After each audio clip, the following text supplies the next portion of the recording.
மகிமை உண்டாகட்டும். ஆண்டவர் இஸ்ரேல் மக்களை எகிப்து தேசத்தின் அடிமைத்தனத்திலிருந்து விடுதலையாக்கினார். மோசேயின் தலைமையிலே அவர்களை எகிப்தை விட்டு புறப்பட செய்தார். புறப்பட்ட மக்கள் ஆண்டவருடைய வாக்குத்தத்தத்தை நோக்கி நகர்ந்தார்கள். வாக்கு பண்ணினது கானான் தேசத்தை. கர்த்தர் கானான் தேசத்தை அவர்களுக்கு வாக்கு பண்ணினார். இடுக்கத்தில் வாழ்கிறவனுக்கு விசாலம், சஞ்சலத்தில் வாழ்கிறவனுக்கு சந்தோஷம். சரியான ஆகாரமும் இல்லை, அடிமைத்தனம், சுதந்திரம் அல்ல, நுகத்தின் கீழே வாழற ஒரு அனுபவம். ஆனால் கர்த்தர் அவர்களை ஒரு விடுதலையான வாழ்க்கையை வாழும்படிக்கு அழைத்தார். கானான் தேசத்தை கர்த்தர் அவர்களுக்கு வாக்கு பண்ணினார். அந்த கானானை நோக்கி கர்த்தரே அவர்களை நடத்தினார். கானான் அந்த வனாந்தர பயணம் என்கிறது மிகவும் ஆச்சரியத்தை உண்டு பண்ணுகின்ற ஒரு பயணம். இப்படி கூட வனாந்தரத்தில் நடக்க முடியுமா என்று நாம் பிரமிக்கத்தக்க அளவிலே காரியங்களை கர்த்தர் வனாந்தரத்திலே நிகழ்த்தி காண்பித்தார். செங்கடலை கடந்த மக்கள், வேதம் சொல்லுகிறது, கர்த்தர் பகலிலே மேகஸ்தம்பத்திலும் இரவிலே அக்னி ஸ்தம்பத்திலும் அவர்களை கானானை நோக்கி வழி நடத்தினார் என்று சொல்லி, நாமும் மோசே கிறிஸ்துவுக்கு அடையாளமாக இருக்கிறார். நாமும் கிறிஸ்துவின் மூலமாக எகிப்துக்கு அடையாளமாக இருக்கிற இருளின் ராஜ்யம், பிசாசின் ராஜ்யத்திலிருந்து விடுதலையாக்கப்பட்டிருக்கிறோம். அல்லேலூயா. விடுதலையாக்கப்பட்ட நமக்கு கானான் தேசம் வாக்கு பண்ணப்பட்டிருக்கிறது. அந்த அற்புதமான வாழ்வை நோக்கி நம்மை அழைத்து செல்லுகிறவர் பரிசுத்த ஆவியானவரே. அன்றைக்கு பகலில் அவர்களை வழிநடத்தின மேகமும் இரவில் அவர்களை வழிநடத்தின அக்னியும் பரிசுத்த ஆவியானவருக்கு அடையாளமாக கூறப்படுகிறது.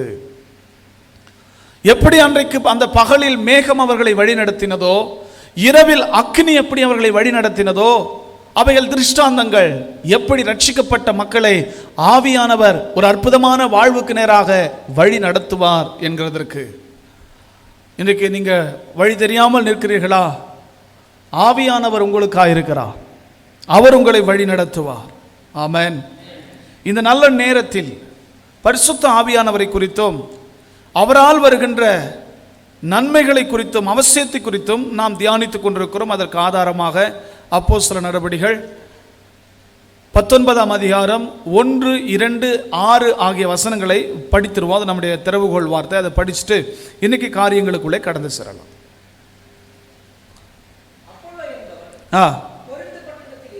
கொரிந்து பட்டணத்தில் இருக்கையில் எபேசுவுக்கு வந்தார். அங்கே சில சீஷரை கண்டு நீங்கள் விசுவாசிகள் ஆன போது பரிசுத்த ஆவியை பெற்றீர்களா என்று கேட்டான். அதற்கு அவர்கள் பரிசுத்த ஆவி உண்டு என்கிறதை நாங்கள் கேள்விப்படவே இல்லை என்றார்கள். அல்லாமலும் பவுல் அவர்கள் மேல் கைகளை வைத்தபோது பரிசுத்த ஆவி அவர்கள் மேல் வந்தார். அப்பொழுது அவர்கள் அந்நிய பாஷைகளை பேசி தீர்க்க தரிசனம் சொன்னார்கள். அப்போஸ்தலனாகிய பவுல் இங்கே ஒரு சிலரை பரிசுத்த ஆவிக்குள்ளே நடத்துகின்றார். அந்த மக்களை பார்த்து கேட்கிறார், நீங்கள் விசுவாசிகளா இருந்து இயேசு கிறிஸ்துவை பின்பற்றுகிறீர்கள், ரொம்ப சந்தோஷம். இயேசு கிறிஸ்துவுக்கு விசுவாசியா இருந்து அவரை பின்பற்றுகிற நீங்கள் பரிசுத்த ஆவியானவரை பெற்றிருக்கிறீர்களா என்று கேள்வி இங்கே எழுப்பப்படுகிறது. பரிசுத்த ஆவியை பெற்றீர்களா? அதற்கு அவர்களுடைய பதில், நாங்கள் பரிசுத்த ஆவியானவரை குறித்து கேள்விப்படவே இல்லை, பிறகு எப்படி பெற முடியும்? 6ஆம் வசனத்திலே பவுல் அவர்கள் மேல் கைகளை வைத்த போது அவர்கள் பரிசுத்த ஆவியை பெற்றுக்கொண்டார்கள்.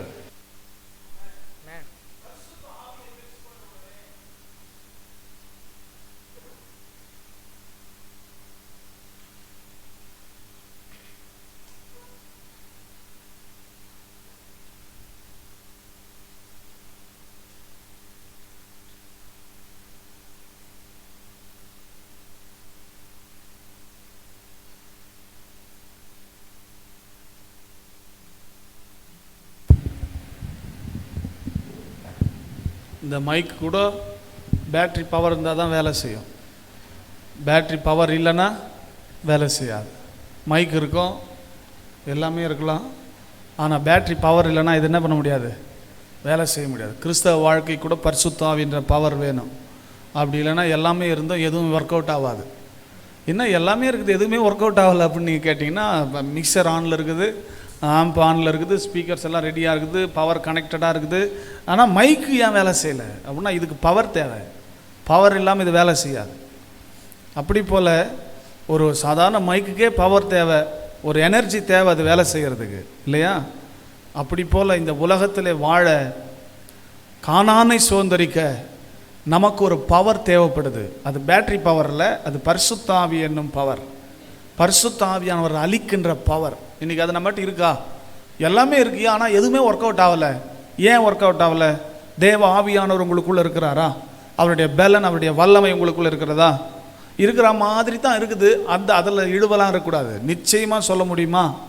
ஆமாம், எனக்குள்ள பரிசுத்த ஆவியானவர் இருக்கிறார், நான் அவரை உணர்கின்றேன், அவர் வல்லமையை உணர்கின்றேன், அவர் நடத்துதலை உணர்கின்றேன், அவர் பலனை உணர்கின்றேன் சொல்ல முடியுதா? ஒரு சிலருக்கு சந்தேகமாக இருக்குது. சரி, அப்போ நீங்கள் விசுவாசிகள் ஆயிட்டீங்க, பரிசுத்த ஆவியை பெற்றுக்கொண்டீங்களா? பரிசுத்த ஆவியை நீங்கள் பெற்றுக்கொண்டீங்க அப்படின்னா, உண்மையாக சொல்கிறேன், உங்கள் வாழ்க்கை அடுத்த லெவலுக்கு போயிடும். விசுவாசி அப்படின்ற ஒரு அனுபவம் இருந்தால் மட்டும் போதாது, ஆவியை பெற்றுக்கொண்டவன் என்ற அனுபவம் நமக்கு மிக அவசியம். சரி, அன்றைக்கு இஸ்ரேல் மக்களை கானான் தேசத்துக்கு வழிநடத்தின மேகமும் அக்கினியும் பரிசுத்த ஆவிக்கு அடையாளமாக இருக்கிறது. பரிசுத்த ஆவியானவர் இன்றைக்கு ரட்சிக்கப்பட்ட மக்களை கானானை நோக்கிய ஒரு அற்புதமான வாழ்வுக்கு நேராக வழி நடத்துகின்றார். நேற்று தினத்திலே சொன்னேன், அவர் உதவி செய்கிறார், நமக்காக வேண்டுதல் செய்கிறார் என்று. இன்றைக்கு எல்லாரும் என்னோடு சேர்ந்து மார்க்கு 1ஆம் அதிகாரத்துக்கு நேராக திருப்பிக் கொள்ளுங்கள். மார்க்கு 1. ஏன் பரிசுத்த ஆவியானவர் நமக்கு அவசியம்? மார்க்கு 1:12 படிக்கலாம். உடனே ஆவியானவர் அவரை, ஒரு நிமிஷம், 10ல இருந்து படிங்க. அவர் ஜலத்திலிருந்து கரையேறின உடனே, அவர் ஜலத்திலிருந்து கரையேறின உடனே திறக்கப்பட்டதையும், வானம் திறக்கப்பட்டது, ஆவியானவர் புறாவை போல் தம்மேல் இறங்குகிறதையும் கண்டார். தம்மேல் இறங்குகிறதை கண்டார். அன்றியும் நீர் என்னுடைய நேசகுமாரன், உம்மேல் பிரியமாய் இருக்கிறேன் என்று வானத்திலிருந்து ஒரு சத்தம் உண்டாயிற்று. உடனே ஆவியானவர் அவரை வனாந்தரத்துக்கு போகும்படி ஏவினார். கவனிங்க, இங்கே திரியேகத்தின் 3 நபரையும் நம்ம பார்க்கிறோம். ஆவியானவர் புறாவை போல் இறங்கி வருகிறார், வானத்திலிருந்து பிதாவானவர் சத்தமிடுகின்றார், தேவகுமாரன் அங்கே இருக்கிறார். திரியேகத்தின் 3 நபரையும் நம்ம இங்கே பார்க்கிறோம். சரி, என்ன நடக்கிறது? இயேசு கிறிஸ்து ஞானஸ்நானம் பெற்றாரா? இயேசு கிறிஸ்து ஞானஸ்நானம் பெற்றார். ஞானஸ்நானம் பெற்ற பிறகு பரிசுத்த ஆவியானவரையும் பெற்றார். இயேசு கிறிஸ்து பரிசுத்த ஆவியானவரால் தான் மரியாள் இயேசு கிறிஸ்துவை பெற்றுக்கொண்டாங்க. பரிசுத்த ஆவியானவரால் உருவானவருக்கே ஞானஸ்நானம் தேவைப்பட்டது. ஞானஸ்நானத்துக்கு பிறகு பரிசுத்த ஆவியின் நிறைவு தேவைப்பட்டது. பரிசுத்த ஆவியை இயேசு கிறிஸ்து பெற்றார். விசுவாசிகளும் பரிசுத்த ஆவியை பெற வேண்டும். சரி, பரிசுத்த ஆவியானவர் இப்ப இயேசு கிறிஸ்துவுக்குள்ளே வந்து தங்கிட்டாரு. என்ன நடக்கிறது? 12ஆம் வசனம். உடனே ஆவியானவர் அவரை வனாந்தரத்துக்கு போகும்படி ஏவினார். பரிசுத்த ஆவியானவர் ஏவுதலை கொடுப்பார். நமக்குள்ளே இருப்பார் என்று சொன்னால் பரிசுத்த ஆவியானவர் நமக்கு ஏவுதலை கொடுப்பார். ஏவுதல்னா என்ன? நம்ம ஊரில் சொல்லுவாங்க, ஏவல் பண்ணிட்டாங்க அப்படின்னு. ஏவல்னா என்ன? ஏதோ ஒரு அசுத்தாவியை அந்த குடியை போய் கெடுக்கும்படிக்கு ஏவி மந்திரக்காரன் அனுப்பியிருக்கான், அதுதான் ஏவல். ஏவி அனுப்பிச்சிருக்கிறான். இன்னும் கூட உங்களுக்கு புரியுற மாதிரி சொல்லணும்னா, தூண்டி விடுறான். யார் தூண்டுறது? அப்போ பரிசுத்த ஆவியானவர் தூண்டுதலை கொடுக்கிறவர், ஏவுதலை கொடுக்கிறவர். எங்க போகணும் எங்க போகக்கூடாது அப்படின்னு பரிசுத்த ஆவியானவர் ஏவுதலை கொடுப்பார். என்ன செய்யணும் என்ன செய்யக்கூடாது அப்படின்னு பரிசுத்த ஆவியானவர் ஏவுதலை கொடுப்பார். உங்களுக்குள் ஆவியானவர் இருக்கிறார் என்று சொன்னால் சில சந்தர்ப்பங்களில் உங்களையும் மீறி ஏதோ ஒரு தூண்டுதல் இதை செய் என்றும், ஏதோ ஒரு தூண்டுதல் இதை செய்யாதே என்றும் அது தெய்வீகமானதாகவே உங்களுக்கு தோன்றும். ஆமாம், இதுதான் சரி, நம்ம இதுதான் செய்யலாம், அது செய்ய வேணாம், நமக்குள்ளே ஏதோ ஒன்று சொல்லுதே அப்படின்னு உங்களுக்குள்ள பரிசுத்த ஆவியானவர் சொல்லுவார். உங்களுக்குள்ள பரிசுத்த ஆவியானவர் தூண்டுதலை கொடுப்பார். ஒரு போதகர் என்னிடத்தில் சொன்னார், அவர் காலையில் எழுந்து வழக்கமாக சாலை மார்க்கமாக வாக்கிங் போவார். அப்படி வாக்கிங் போகும்போது வழக்கமாக அந்த பாதை தான் வாக்கிங் போவார். அன்றைக்கி 5 மணிக்கு அவர் எழுந்துக்கினார், வாக்கிங் போகிறதுக்கு எழுந்துக்கினார். எழுந்து அவர் சாலை மார்க்கமாக வாக்கிங் போனால் ஆவியானவர் சொல்கிறாரா, உள்ளத்துக்குள்ளே ஒரு ஏவுதலாம், நீ அந்த பக்கமாக போக தேவையில்ல, எந்த பக்கம் சாலை மார்க்கமாக போக தேவையில்ல, நீ இந்த பக்கம் ஆத்தங்கரை பக்கம் போ அப்படின்னு. அவரை என்ன செஞ்சாரான், சரி ஏதோ ஒரு தூண்டுதல் வருது, நம்ம ஆற்றங்கரை பக்கமாக என்ன பண்ணுவோம், வாக்கிங் போகணும்னு சொல்லிட்டு போகிறாராம். போனால் அங்கே ஒருத்தர் என்ன செய்கிறாரு, இந்த காலையில் அப்போல்லாம் பார்த்தீங்கன்னா இப்போ தான் மண்ணெலாம் ஓட்டக்கூடாது, ஆற்று மண்ணெலாம் ஓட்டக்கூடாதுன்னு சட்டம். அப்போ பார்த்தீங்கன்னா காலையில் 4 மணிக்கு ஆற்று மண்ணை வாடுறவங்க என்ன பண்ணுவாங்க, போயிட்டு மாட்டு வண்டி எடுத்துன்னு போய் வாருவாங்க. அப்படி ஒரு சகோதரர் என்ன பண்ணியிருக்கிறாரு, காலையில் போயிட்டு மண் வார போயிருக்கிறார், ஆற்றுல மண் வார போயிருக்கிறார். போன சகோதரன் மேலே அவர் பள்ளம் எடுத்துன்னு கீழே குடச்சிக்கினே போனார் பாருங்க, சரிஞ்சு மொத்த மண்ணு அவர் மேலே விழுந்து போச்சு. கை மட்டும் மேலே தூக்கிறாரு, கை மட்டும் தெரியுது, கை மட்டும் தெரியுது, உள்ளே புதஞ்சு கிடக்கிறாரு. அப்போது இந்த ஐயா இதை பார்த்த உடனே ஓடி போய் பதறி போய் அந்த மண்ணெல்லாம் தூக்கி அந்த மண்ணெல்லாம் தள்ளிட்டு இந்த சகோதரனை தூக்கி எடுத்தா இந்த சகோதர மூச்சிறைத்து போயிருக்கிறான். இன்னும் ஒரு 5 நிமிஷம் லேட்டாக வந்தால் செத்தே போயிட்டு இருப்பான். அப்போ தான் அவர் புரிஞ்சுக்கினார், ஓஹோ நம்மளை யார் தான் இங்கே இப்படி போக சொல்லி ஏவினது, இதுக்காக இவனை காப்பாற்ற ஆவியானவர் தான் நம்மளை ஏவி அனுப்பியிருக்கிறாரு. அதுக்கப்புறம் அந்த சகோதரங்கிட்டையும் சொன்னாராம், நான் எப்போவுமே 5 வருஷமாக அப்படி தான் வாக்கிங் போயிட்டு இருக்கேன், ஆவியானவர் என்ன இந்த பக்கம் வர சொன்னார். அப்படின்னா ஆவியானவராவது இயேசுவாது போயா அப்படின்னு, நீ நல்லவர் என்னை காப்பாற்றின, நான் ஆவியானவராக நம்பலை அப்படின்ட்டு போயிட்டான். நம்பாதவன் அவனை என்ன சொல்லி நம்ப வைக்கிறது. ஆனால் இவர் புரிஞ்சுக்கினாரு, ஆவியானவர் தான் நம்ம ஏவி அனுப்பியிருக்கிறார் அப்படி. ஒரு நாள் என் மனசுக்குள்ள ஒரு தூண்டுதல், சும்மா தான் வீட்டில் அன்றைக்கி ரெஸ்ட் எடுத்துன்னு இருந்தேன். அப்போ என் மனசுக்குள்ளே ஒரு தூண்டுதல், சும்மா பஸ் ஸ்டாண்டுக்கு போய் சுற்றி பார்த்துன்னு வா அப்படின்னு. சும்மா ஏன் போவானே அப்படின்னு நான் படுக்கிறேன், என்னால் அதை தள்ள முடியல, அந்த தூண்டுதல் ஏவுதலை தள்ள முடியல. சரி வண்டி எடுத்துன்னு பஸ் ஸ்டாண்டை போயிட்டு ஒரு ரவுண்டு போட்டுன்னு வரலான்னு சொல்லிட்டு அப்படியே ஸ்தோத்திரம் பண்ணிட்டு பஸ் ஸ்டாண்டுக்காக வந்து, எதுக்கு இந்த தூண்டுதல் வருதோ அப்படின்னு ஒரு 2 மாதத்துக்கு முன்னாடி.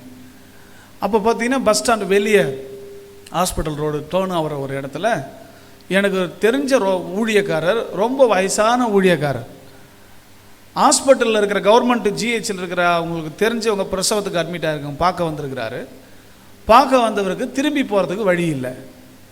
அவர் ஊர் இந்த பக்கம் சின்னையங்குளம். அந்த பாஸ்டர், நம்ம பாஸ்டர்ஸ் ஃபெலோஷிப் கூட வந்திருக்கிறார். வந்துட்டார், எப்படியோ வண்டியில் தொத்தின்னு வந்தார். போகிறதுக்கு வழி இல்லாமல் சிரிச்சிக்கின்னு ரோட்டையே பார்த்துட்டு இருக்கிறாரு, யாருன்னா வருவாங்களா, யாருன்னா கூட்டின்னு போவாங்களா அப்படின்னு. அதே நேரத்தில் அவர் பசியும் எடுத்துகிட்டு இருக்குது, சாப்பிட காசும் இல்லை.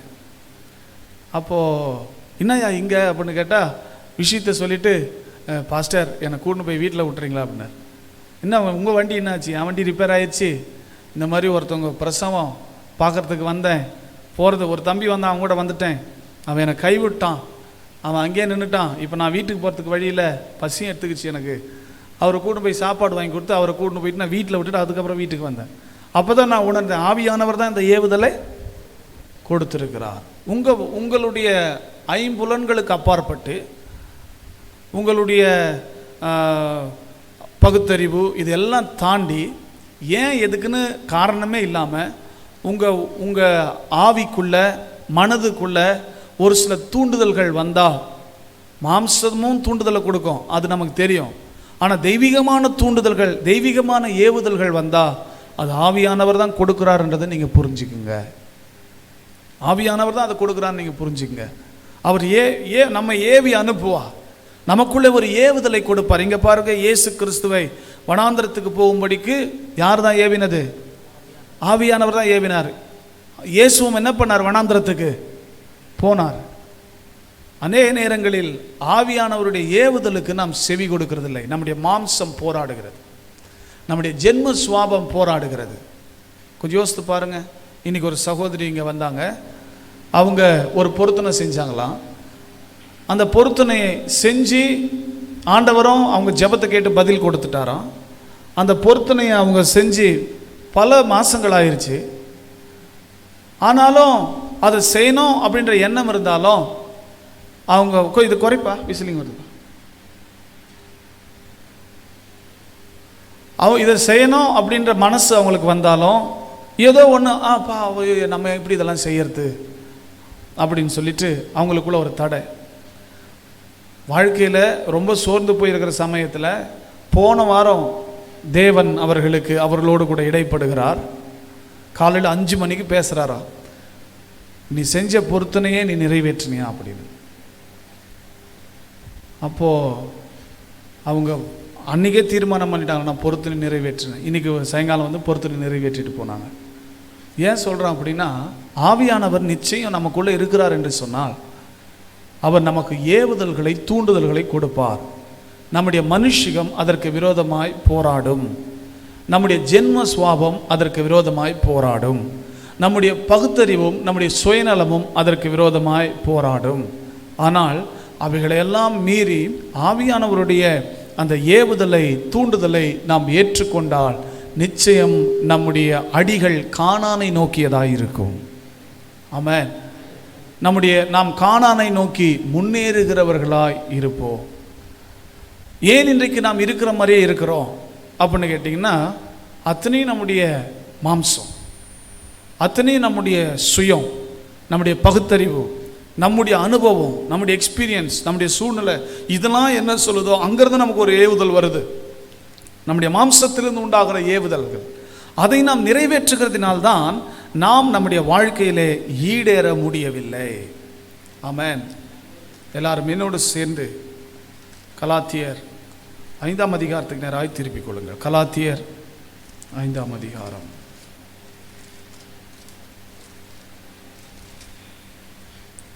5ஆம் அதிகாரம் 16ஆம் வசனத்திலிருந்து. பின்னும் நான் சொல்லுகிறது என்னவென்றால், ஆவிக்கேற்றபடி நடந்து கொள்ளுங்கள், ஆவிக்கேற்றபடி நடந்து கொள்ளுங்கள், அப்பொழுது மாம்ச இச்சையை நிறைவேற்றாதிருப்பீர்கள், அப்பொழுது மாம்ச இச்சையை நிறைவேற்றாதிருப்பீர்கள். மாம்சம் ஆவிக்கு விரோதமாகவும், மாம்சம் ஆவிக்கு விரோதமாகவும், ஆவி மாம்சத்துக்கு விரோதமாகவும், ஆவி மாம்சத்துக்கு விரோதமாகவும் இச்சிக்கிறது. நீங்கள் செய்ய வேண்டும் என்று இருக்கிறவைகளை, நீங்கள் செய்ய வேண்டும் என்று இருக்கிறவைகளை செய்யாதபடிக்கு இவைகள் ஒன்றுக்கொன்று விரோதமாய் இருக்கிறது, இவைகள் ஒன்றுக்கொன்று விரோதமாய் இருக்கிறது. ஆவியினால் நடத்தப்படுவீர்களானால், ஆவியினால் நடத்தப்படுவீர்களானால் நீங்கள் நியாயப்பிரமாணத்துக்கு கீழ்ப்பட்டவர்கள் அல்ல, நீங்கள் நியாயப்பிரமாணத்துக்கு கீழ்ப்பட்டவர்கள் அல்ல. மாம்சத்தின் கிரியைகள், கவனிங்க, மாம்சம் என்றும் ஆவி என்றும் இங்கே அப்போஸ்தலனாகிய பவுல் சொல்லுகிறாரே, அது என்ன? ஃபர்ஸ்ட் இன்னொரு கூற்று என்னன்னா, மாம்சம் ஆவி ரெண்டுத்துக்குமே விரோதம். எண்ணெயும் தண்ணியும் ஒன்றா சேராது. அதுபோல் ஆவிய மாம்சமும் ஒன்று சேர, ரெண்டும் ஆப்போசிட். ஆவி வேற, மாம்சம் வேற. மூணாவது, ஆவியினால் நடந்து கொண்டால் நாம் மாம்ச இச்சைகளை நிறைவேற்றாது இருப்போம். சரி, அது மட்டுமல்ல, ஆவியினால் நடத்தப்படுவீர்களானால் நீங்கள் நியாயப்பிரமாணத்துக்கு கீழ்ப்பட்டவர்களும் அல்ல. அப்போ ஆவி என்றால் என்ன, மாம்சம் என்றால் என்ன? ஆவியினால் நடத்தப்படுதல் என்றால் என்ன, மாம்சத்தினால் நடத்தப்படுதல் என்றால் என்ன? கவனியுங்கள். ஆவி என்கிறதும் ஒரு சிந்தை, மாம்சம் என்கிறதும் ஒரு சிந்தை. எல்லாரும் என்னோடு சேர்ந்து ரோமர் 8ஆம் அதிகாரத்துக்கு நேராக திருப்பிக் கொள்வோம். 5ஆம் வசனத்தை 6ஆம் வசனத்தை படிக்கலாம். அன்றியும் மாம்சத்தின்படி நடக்கிறவர்கள் மாம்சத்திற்குரியவைகளை சிந்திக்கிறார்கள், மாம்சத்தின்படி நடக்கிறவர்கள் மாம்சத்துக்குரியவைகளை சிந்திக்கிறார்கள், ஆவியின்படி நடக்கிறவர்கள் ஆவிக்குரியவைகளை சிந்திக்கிறார்கள். மாம்ச சிந்தை மரணம், ஆவியின் சிந்தையோ ஜீவனும் சமாதானம். அப்ப கவனிங்க, தெளிவா சொல்றாரு. மாம்சம் என்கிறது ஒரு சிந்தை. அந்த மாம்ச சிந்தையை பின்பற்றி ஒரு மனிதன் வாழ்வான் என்று சொன்னால் அது மரணத்தை நோக்கி, தீங்கை நோக்கிய ஒரு வழிநடத்துதலாக இருக்கும். மாம்சம் என்று சொன்னால் விழுந்து போன ஆதாமின் சுவாபம். இன்னும் கூட சொல்ல போனால் மாம்சம் என்று சொன்னால் அது என்ன, அந்த சிந்தையின் விளைவு என்ன? வேதம் சொல்லுகிறது, கலாத்தியர் 6ஆம் அதிகாரம் 19ஆம் வசனம். மாம்ச சிந்தை என்னவெல்லாம் செய்யுமா? விபச்சாரம், வேசிதனம், அசுத்தம், காமவிகாரம், விக்கிரக ஆராதனை, பில்லி சூனியம், பகைகள், விரோதங்கள், வைராக்கியங்கள், கோபங்கள், சண்டைகள், பிரிவினைகள், மார்க்க பேதங்கள், பொறாமைகள், கொலைகள், வெறிகள், களியாட்டுகள் முதலானவைகளே. அப்போ மாம்ச சிந்தை இருக்கும் என்று சொன்னால் அதனுடைய செயல்கள் எப்படி இருக்குமா? விழுந்து போன ஆதாமின் சுவாபம், விழுந்து போன ஆதாமின் சுவாபத்தின் கீழாக ஒரு மனிதன் வாழ்வான் என்று சொன்னால் அவனுக்குள்ளே விபச்சாரமும், வேசித்தனமும், அசுத்தமும், காமவிகாரமும், விக்கிரக ஆராதனையும், பில்லி சூனியமும், பகைகளும், விரோதங்களும், வைராக்கியங்களும், கோபங்கள், சண்டைகள், பிரிவினைகள், மார்க்க பேதங்கள், பொறாமைகள், கொலைகள், வெறிகள், களியாட்டுகள் இவைகளெல்லாம் நிறைஞ்சிருக்குமா? மரம் நல்லதென்றால் அதன் கனியும் நல்லது, மரம் கெட்டதென்றால் அதன் கனியும் கெட்டது. அப்போ நாம் ஒரு மரம், நாம் எப்படி இருக்கிறோம்? மாம்ச சிந்தையினால் நடத்தப்படுகிறோமா? ஆவியின் சிந்தையால் நாம் நடத்தப்படுகிறோமா? நம்முடைய சிந்தையை ஆவியானவர் தூண்டுகிறாரா? நம்முடைய சிந்தை ஆவியானவரால் கட்டுப்படுத்தப்பட்டு நாம் ஆவியானவரால் நடத்தப்படுவோம் என்று சொன்னால் நமக்குள்ள என்ன இருக்குமா? அன்பு, சந்தோஷம், சமாதானம், நீடிய பொறுமை, தயவு, நற்குணம், விசுவாசம், சாந்தம், இச்சை அடக்கம் இவைகளெல்லாம் இருக்குமா? நம்மகிட்ட அவைகள் இருக்கிறதா அல்லது இவைகள் இருக்கிறதா? ஆசீர்வதிக்கப்படணும்னா அதுக்கு முன்னாடி கொஞ்சம் கிரவுண்ட் ஒர்க்கு செய்யணும். ஒரு வீட்டை கட்டினா அதுக்கு அடிப்படையாக செய்ய வேண்டிய வேலைகளை முதல்ல செய்யணும். ஒரு பயிரிடணும், ஒரு வயலில் போய் பயிரிடணும்னா போயிட்டு விதையை வாரிட்டு அப்படியே வீசிட்டு வந்துட முடியாது. அந்த விதையை விதைக்கிறதுக்கு முன்னாடி அடிப்படையான அந்த கிரவுண்ட் ஒர்க் என்ன செய்யணும்? செஞ்சாதான் அதை செய்ய முடியும். அப்போ நம்ம கூட சக்ஸஸாக வாழணும், காணான சுதந்திரிக்கணும், தப்பான ஆசை கிடையாது, நல்ல ஆசை தான். லட்சியத்தோடு குறிக்கோளோடு வாழறது மிக சிறப்பானது தான். ஆனால் அப்படி வாழ வேண்டும் என்று சொன்னால் அடிப்படையாக நாம் ஒரு சிலவைகளை கற்றுக்கொண்டு நம்மை சரிப்படுத்தி கொண்டு அவைகளின்படி வாழணும். அதில் அடிப்படையாக நாம் செய்ய வேண்டியவைகளில் ஒன்று என்னன்னா, நாம் மாம்சத்தின்படி நடக்காம ஆவியானவருடைய ஏவுதலின்படி நடக்கணும். ஆவியானவருடைய ஏவுதல், இன்னைக்கு நீங்க எடுத்திருக்கிற தீர்மானங்கள் ஆவியானவருடைய ஏவுதலின்படி எடுத்திருக்கிறீங்களா? இல்லை உங்க மாம்சத்தின்படி எடுத்திருக்கிறீங்களா? இன்னைக்கு நீங்க எடுத்திருக்கிற முடிவுகள் ஆவியானவருடைய ஏவுதலினால் எடுத்திருக்கிறீங்களா அல்லது மாம்சத்தின் தூண்டுதலா? நீங்க பேசுற பேச்சா இருக்கலாம், உங்க செயல்களா இருக்கலாம், உங்க வாழ்வில் நீங்கள் பயணிக்கிற பாதைகளா இருக்கலாம், உங்களுடைய குடும்பத்தை குறித்த காரியங்கள், உங்களுடைய ஆவிக்குரிய காரியங்கள், குடும்பத்துக்குரிய காரியங்கள், உங்கள் தனிப்பட்ட காரியங்கள், இவைகள் எல்லாம் ஆவியானவரால் நடத்தப்படுகிறவைகளா? ஆவியானவரால் நீங்க நடத்தப்படுறீங்களா? ஒரு தூண்டுதல், ஏவுதல் உங்களுக்குள்ள இருக்கிறதா? இதை செய், இதை செய்யாது, இப்படி போ, அப்படி போ அப்படின்னு யாரு உங்களுக்கு ஆணையிடுறது? நான் ஆணையிட முடியாது. இல்லை நீங்களே கூட உங்களுக்கு ஆணையிட்டு கொள்ளக்கூடாது, அது தவறு. அதாவது சுய புத்தியின் மேல் சாயறது. இன்னைக்கு அநேகர் என்ன செய்யறாங்கன்னா சுய புத்தியின் மேல சாயறாங்க. அதான் விஷயம், அதான் பிரச்சனை. அப்ப நாம் ஆவியானவரால் இன்றைக்கு தூண்டப்படுகிறோமா? ஒரு சிலர் சொல்றாங்க நாளைக்கு என்ன நடக்கும் நமக்கு தெரியாது, ஆனா ஆவியானவருக்கு தெரியும். ஒரு இடத்துக்கு நம்ம போய் பயணத்தை ஆரம்பிச்சு அங்க போய் ஒரு சிலர் சொல்றாங்க தெரியும், என்ன அங்க போய் பார்த்தாதாயா தெரியும் அப்படின்னு. ஆனா ஆவியானவருக்கு போகாத முன்னாடி அங்க என்னன்னு தெரியும், அந்த சம்பவம் நடக்காததுக்கு முன்னாடி என்னன்னு தெரியும். அப்ப அவர் நமக்குள்ளே ஒரு சில தூண்டுதல்களை கொடுப்பார், ஏவுதல்களை கொடுப்பார். நீ இதை செய்யணும், இதை செய்யக்கூடாது. நீங்க அப்போஸ்தலர் நடவடிக்கைகளை முழுசா ஒரு சர்வே பண்ணி பாருங்களேன். பரிசுத்தவான்கள், அப்போஸ்தலர்கள் ஆண்டவருடைய சத்தத்தை கேட்டு நடந்தாங்க. எத்தனை இடங்களை உதாரணத்துக்கு சொல்ல முடியும்? ஆவியானவர்கள் போகும்படிக்கு தூண்டினார், போனாங்க.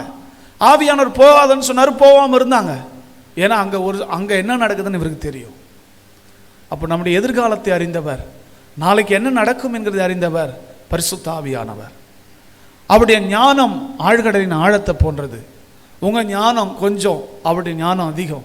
உங்களுடைய அறிவு கொஞ்சம், அவருடைய அறிவு அதிகம். உங்களுடைய பார்வை கொஞ்ச தூரம், அவருடைய பார்வை அதிகம். அப்படின்னா உங்கள் சுய புத்தியின் மேலே சாயாமல் மாம்சீகத்தினால் ஒரு தீர்மானம், மாம்சீகத்தினால் ஒரு முடிவு எடுத்து உங்கள் கானானை இழந்து போகாதீங்க. ஆவியானவருடைய வழிநடத்துதலை பெற்று அவர் சொன்ன எதையும் செய்ய. அவர் உங்களுக்குள்ள அந்த நிச்சயத்தை உறுதிப்பாட்டையும், எனக்கு சரியாப்படுது, எனக்கு யோகியமாப்படுதலாம், அதெல்லாம் வேணாம். ஆவியானவர் உங்களுக்குள்ள சாட்சி கொடுத்து, ஆவியானவர் உங்களுக்குள்ள தூண்டுதலை கொடுத்து, ஆவியானவர் உங்களுக்குள்ள இந்த பாதையில் நீ பயணி, அப்படி இதுக்கு மேலே இப்படி இரு அப்படின்னு ஆவியானவர் உங்களுக்குள்ள சொன்னார் அப்படின்னா அப்படியே இருங்க. நிச்சயம் காணான் உங்கள் வசமாகும். ஆவியானவர் சொல்லாமையே பிசாசு ஏவரான் கனியை பறித்து சாப்பிடு அப்படின்னு. அசுத்தாவியின் ஏவுதலினால் ஆதாமும் ஏவாலும் விழுந்து போனாங்க. உங்கள் மாம்சத்துக்கு இடம் கொடுக்காதீங்க. அசுத்தாவின் தூண்டுதல்களுக்கு இடம் கொடுக்காதீங்க. மாம்சம் ஆவி ஒன்றை ஒன்று விரோதிக்கும். தேவனுடைய பிள்ளைகள் ஆதாமின் சுவாபப்படி அல்ல, பரிசுத்தாவியானவரின் ஏவுதலின்படி தேவனுடைய வழிநடத்தலே நீங்கள் வாழ வேண்டும். அப்போதான் நம் மூலமாய் தேவன் மகிமைப்படுவார். கிறிஸ்தவ வாழ்க்கையில் நமக்கு ஒரு மிகப்பெரிய பொறுப்பு இருக்குது. என்ன பொறுப்பு தெரியுங்களா? என் வாழ்க்கையின் மூலமாக ஆவியானவர் மகிமைப்படணும். அவருடைய மகிமைக்காக நான் வாழணும். நம்முடைய வாழ்க்கையை பார்க்குறவங்க கர்த்தரை மகிமைப்படுத்துகிறாங்களா? கொஞ்சம் யோசித்து பாருங்கள். நம்முடைய வாழ்க்கையை பார்க்கும்போது நம்மளாலே கர்த்தரை மகிமைப்படுத்த முடியல. காரணம் என்ன தெரியுமா? நம்முடைய மாம்சம், மாம்ச சிந்தை, மாம்ச ரீதியாக எடுத்த முடிவுகள், தீர்மானங்கள், மாம்ச ரீதியான ஒரு சில பிடிவாதங்கள். நம்முடைய வாழ்க்கையை பார்த்தா நம்மளுக்கே ஆண்டவரே என் வாழ்க்கைக்காக சோத்தர்னு சொல்லவே முடியல. என் வாழ்க்கையை பார்த்தா எனக்கே ஆத்திரம் வருது, ஆண்டவரே இதெல்லாம் ஒரு வாழ்க்கையா? யோசித்து பாருங்க. காரணமே இதுதான். நாம் ஆவியானவருக்கு இடம் கொடுக்கல. ஆவியானுடைய ஏவுதல், நிச்சயம் ஆவியானவர் உங்களுக்குள்ள இருப்பார் அப்படின்னா உங்களுக்கு ஏவுதல் கொடுப்பார். கப்பல்லாம் இருக்குது பார்த்தீங்களா? பெரிய பெரிய கப்பல்லாம் கடலில் போதுங்களே. அந்த கப்பலுக்கு கேப்டன் என்ன எப்படி சொல்கிறானோ அப்படி தான் அந்த கப்பலை ஓட்டுறவன் என்ன செய்ய முடியும்? திசைகளை திருப்பி ஓட்ட முடியும். ஓட்டுறவன் தான் இஷ்டத்துக்கு ஓட்ட முடியாது. கேப்டன் என்ன உத்தரவு கொடுக்குறாரோ அந்த திசையில் திருப்பணும், அதை நோக்கி பயணிக்கணும். அதுதான் ஓட்டுறவனுடைய வேலை. நமக்குள்ள கூட பரிசுத்த ஆவியானவர் என்ற கேப்டன் இருக்கணும். கேப்டன் உத்தரவு கொடுப்பார், ஏவுதல் கொடுப்பார், தூண்டுதல் கொடுப்பார். நாம் அதன் பிரகாரம் வழி நடக்கணும். அப்படி வழி நடந்தோம் அப்படின்னா 40 நாள் வனாந்தரமாக இருந்தாலும், 40 நாள் தண்ணீர் இல்லை, ஆகாரம் இல்லை என்றிருந்தாலும் 41வது நாள் சத்ருவின் மேல் ஜெயமாக இருக்கும். ஆமென். 41வது நாள் வசனத்தை கொண்டு பிசாசை விரட்டி அடிக்கிற நாளாக இருக்கும். சோர்ந்து போகாதீங்க. ஆவியானவருடைய வழி நடத்தலுக்கும் ஏவுதலுக்கும் விட்டு கொடுங்க. அதற்காகவே அவர் உங்களுக்குள்ள இருக்கிறார். அன்றைக்கு இஸ்ரவேலர்களுக்கு மேகமாய் மேலே வந்து நின்றார், அக்னியாய் முன்பாக சென்றார் வழிகாட்ட. இவங்க அந்த மேகம் எப்படிலாம் போச்சோ அப்படிலாம் அவங்க போனாங்க. அந்த நெருப்பு தூண் எப்படிலாம் போச்சோ அப்படிலாம் அவங்க போனாங்க. இன்னைக்கு ஆவியானவராய் நமக்குள்ளே வந்து விட்டார். அவர் நம்மை வழி நடத்துகிறார். அவர் எப்படிலாம் சொல்கிறாரோ அப்படிலாம் போவோம். நம்முடைய வீண் பெருமைக்கு, பந்தாக்கு, இல்லை புகழடையணுங்கிறதுக்கு, வாழ்க்கையில் பெரிய ஆளாக எப்படின்னா ஆயிடணும் அப்படின்றதுக்கு, அவங்கள போல் நம்ம இருக்கணும், அவங்கள விட நம்ம பெரிய ஆளாக வந்துடணும், இப்படி அதெல்லாம் விட்டுருங்க. கர்த்தர் உங்களை மேன்மைப்படுத்தும்னு சொன்னார், நிச்சயம் மேன்மைப்படுத்துவா. நீங்கள் வாளாக இருக்க மாட்டீங்க, தலையாக தான் இருப்பீங்க. உங்கள் கவனம் எல்லாம் ஆவியின் சிந்தையில் நடத்தப்படுதலில் இருக்கட்டும். ஆவியானவர் உங்களை வழி நடத்தட்டும். அப்படி நடத்துவார்னு சொன்னால் சிறப்புறுவீங்க, மேன்மை அடைவீங்க.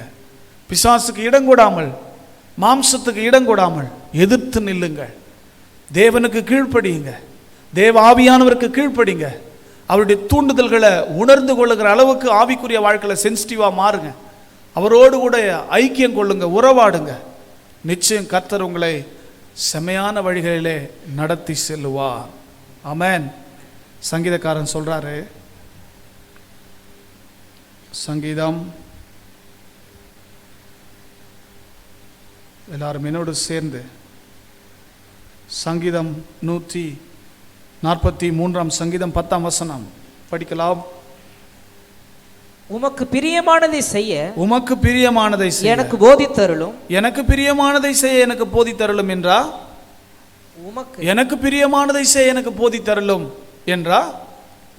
கிறிஸ்தவ வாழ்க்கையினுடைய முழு நோக்கமே, முழு அர்த்தமே தேவனுக்கு பிரியமானதில் நடத்தலை.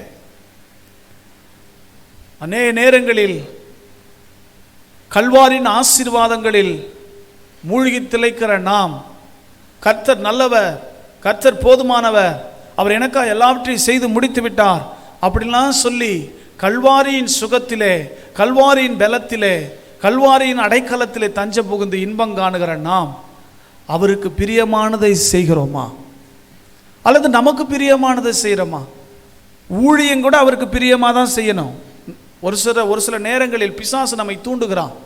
வீண் பெருமைக்கென்றோம், மனுஷருடைய மகிமையை பெரும்படிக்கும், மனுஷருடைய பாராட்டை பெரும்படிக்கும், மனிதர்களுக்கிடையே ஒரு பூரிப்பையும் பிரமிப்பையும் உண்டாக்கவும் நம் ஊழியத்தில் அடி எடுத்து வச்சனா அசிங்கமும் அவமானமும் தான் வந்து சேரும். அவங்க பாராட்டணும், இவங்க பாராட்டணும், அவங்க வியந்து போனோம், இவங்க வியந்து போனோம். யாரும் நம்மளை மெச்ச வேண்டிய அவசியம் கிடையாது. என் நிமித்தம் தேவன் பிரியப்பட்டால் போதும். எனக்கு வேண்டியவன் என நல்லவன் சொல்லுவான், பாராட்டுவான். எனக்கு வேண்டாதவன் கெட்டவன் சொல்லுவான், தூற்றுவான். அதனால இந்த ஆனமே ஆகாதவன் என்ற கதையை வேணாம். அவருக்கு பிரியமானதை நான் செய்யணும். அவருக்கு பிரியமா நம்ம செய்கிறோமா, நமக்கு பிரியமா நம்ம நடந்துக்கிறோமா? கொஞ்சம் யோசித்து பாருங்க. நம்ம வாழ்க்கையை கொஞ்சம் நீங்களே நிதானிச்சு பாருங்க. இன்னைக்கு ஆவியானவர் உங்க வாழ்க்கையில நீங்க இது வரைக்கும் நடந்து வந்த வழிகளை உங்களுக்கு காண்பிக்கிறார். ஆவியானவருக்கு நீங்க இப்ப இடம் கொடுப்பீங்கன்னா காமிப்பாரு. ஆவியானவருக்கு இடம் கொடுக்கல அப்படின்னா காமிக்க மாட்டார். ஒண்ணுமே தெரியாது, இருட்டா தான் உட்கார்ந்துட்டு இருக்கணும். உணர்வில்லாத அவர்களுடைய இருதயம் இருள் அடைந்தது. உணரணும். நம்ம கடந்து வந்த பாதைகளை கொண்டு நம்ம யோசித்து பார்ப்போமா, சிந்திச்சு பார்ப்போமா? இது வரைக்கும் நம் தேவனுக்கு பிரியமாக தான் வாழ்ந்திருக்கிறோமா? எனக்கு அந்த உபதேசம் தெரியும், இந்த உபதேசம் அதெல்லாம் விடுங்க, அதெல்லாம் அப்புறம். சிம்பிளாக பேசிக்காக கேட்குறேன். ஆவியானவருடைய வழிநடத்துதல்னா அது தேவனுக்கு பிரியமாக இருக்கும். ஆவியானவருடைய வழிநடத்தலின்படி நம்ம வாழ்ந்திருக்கிறோமா, ஊழியம் செய்கிறோமா? கொஞ்சம் யோசித்து பாருங்க. அதுதானே முக்கியம். நீங்கள் என்ன ஜெபிக்கிறாரு படிங்க தொடர்ந்து. உமக்கு பிரியமானதை செய்ய எனக்கு போதித்தருளும், எனக்கு போதித்தருளும். நீரே என் தேவன், நீரே என் தேவன். உம்முடைய நல்ல ஆவி, உம்முடைய நல்ல ஆவி என்னை செம்மையான வழியிலே நடத்துவாராக, என்னை செம்மையான வழியிலே நடத்துவாராக. உம்முடைய நல்ல ஆவி, மறுபடியும் சொல்றேன், பரிசுத்த ஆவியானவர் மிக சிறந்த வழிகாட்டி, வெற்றிக்கான வழிகாட்டி, சாதனைக்கான வழிகாட்டி. இன்னைக்கு எந்தெந்த வழிகாட்டியை நம்பி மனுஷன் போயின்னு இருக்கிறான். ஒரு நாள் பொதட்டூர்பேட்டைன்னு ஒரு ஊர் அந்த பக்கம் இருக்குது, திருத்தணி தாண்டி, தெரியும் உங்களுக்கு. பொதட்டூர்பேட்டைக்கு ஊழியத்துக்கு போயிருக்கிறோம். ஊழியம் பொதட்டூர்பேட்டையில் இல்லை, பொதட்டூர்பேட்டையிலேருந்து ஒரு கிராமம், ஒரு 5 கிலோமீட்டர் அண்ணாண்ட பள்ளிப்பட்டு ரூட்டில் ஒரு கிராமம். அந்த கிராமம் எங்களுக்கு தெரியாது. பாஸ்டர் ஆராதனை நடத்திட்டு இருக்கிறார்கள் பொழுது நாங்கள் ஃபோன் பண்ணால் எடுக்கலை. நானும் ஆமோசம் போகிறோம். அப்போது கூகுள் மேப் அடித்தோம். அந்த நாங்கள் இருக்கிற லொக்கேஷன் தான் கிராமத்துக்கு வழி. கூட்டுன்னு போச்சு 5 கிலோமீட்டர் போனோம், 6 கிலோமீட்டர் போனால் ஒரு ஏரிக்கரையில் கொண்டு போய் நிறுத்திடுச்சு. என்னடா ஏரிக்கரைக்கு வந்துட்டோம், இங்கே எங்கே நம்ம போகிறது? அந்த ஊர் பேர் கூட மறந்துட்டேன் நான்.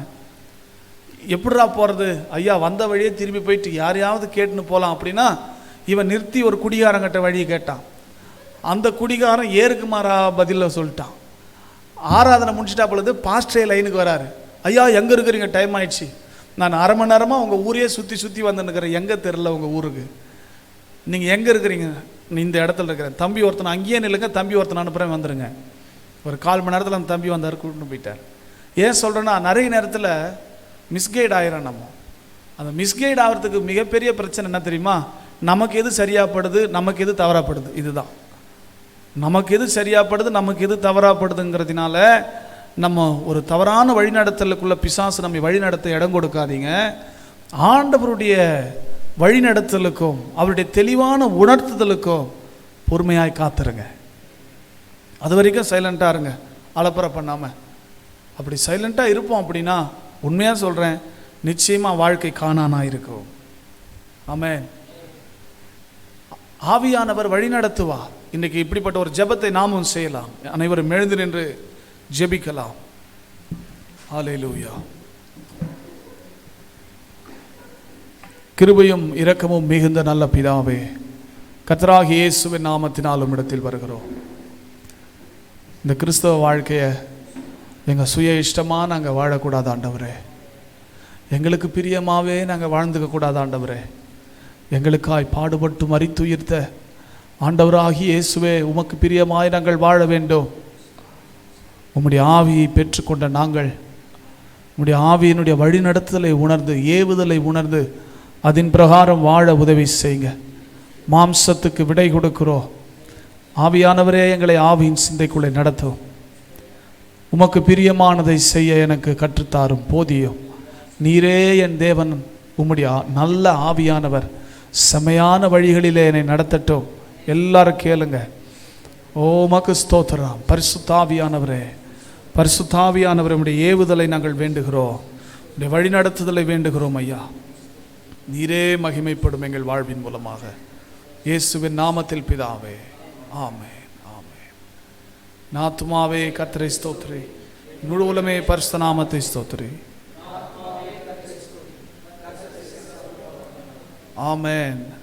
நம்முடைய கர்த்தராகிய இயேசு கிறிஸ்துவின் கிருபையும் பிதாவாகிய தேவனுடைய அன்பும் பரிசுத்த ஆவியானவருடைய ஐக்கியமும் நம் அனைவரோடும் கூட இன்றும் என்றும் கிறிஸ்துவின் வருகை மட்டும் நீடித்து நிலைத்திருப்பதாக. ஆமென், ஆமென்.